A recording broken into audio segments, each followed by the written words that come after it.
食咗飯啦，就開始有呢個湯飲啦。呢個湯好好飲，咁我就晚上食得少啲，所以我就冇畢咁多渣啦。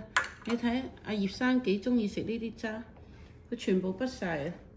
呢度聞到好香嘅肉粥味，同埋呢個湯好潤好甜。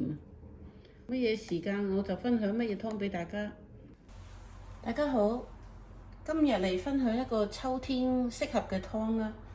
今日咧就煲緊嘅係一個蔬菜嘅齋湯。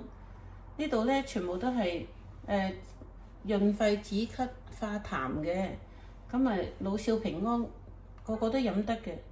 呢個齋湯咧好好飲啊，樣樣材料都係好食嘅。用到咧就有蓮子啦、百合啦、有沙參啦，有肉粥啦。然後呢度有啲南北杏，就有2個無花果，全部都係潤肺嘅。然後有個桂圓肉，我哋和翻啲湯嘅。呢度有合桃，咁口感好好食嘅。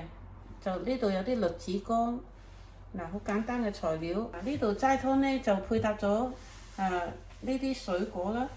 呢度水果裏邊咧有蘋果啦，蘋果1隻。自己種嘅雪梨有2隻，呢個季節煲雪梨水係好緊要㗎。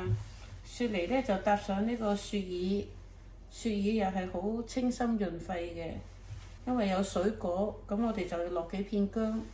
然後呢度有一條粟米，啱秋天皮膚痕癢啊，平時個喉乾啊，小朋友咧有時有2聲咳啊咁樣，呢啲就好啱㗎啦。一早放咗肉粥同埋薑片，呢啲就先落，等佢煲佢5分鐘，然後就我哋要將啲肉粥攞上嚟咧，就剪翻佢細件啲。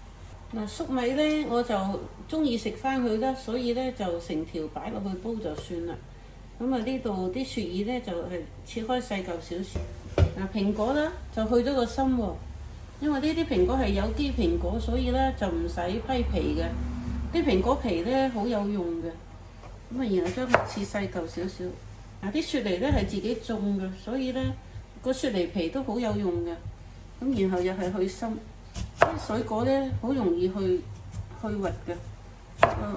雪梨心咁樣切開佢幾下就得。呢啲全部材料切好晒啦，咁就備用就得啦。幾輕鬆，呢啲靚嘅野生肉粥，溏心嘅，煲出嚟好潤。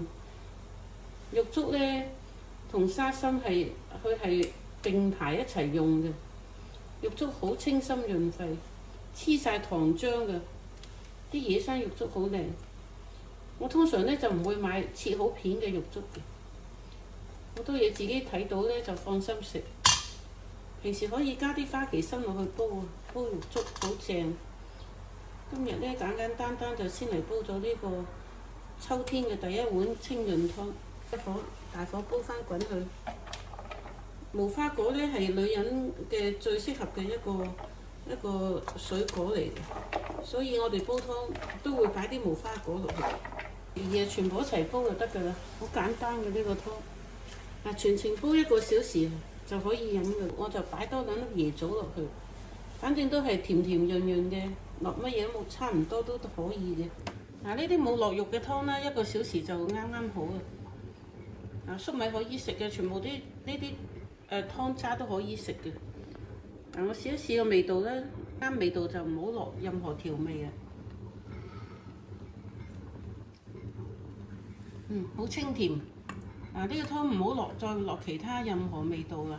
佢本來呢啲水果嘅味咧，搭住啲食材咧，好好食嘅，好潤嘅。大家秋天多啲煲下呢個滋潤湯，由內到外嘅滋潤嘅，好好飲嘅。睇到啲材料大家都知啦，好啱飲嘅。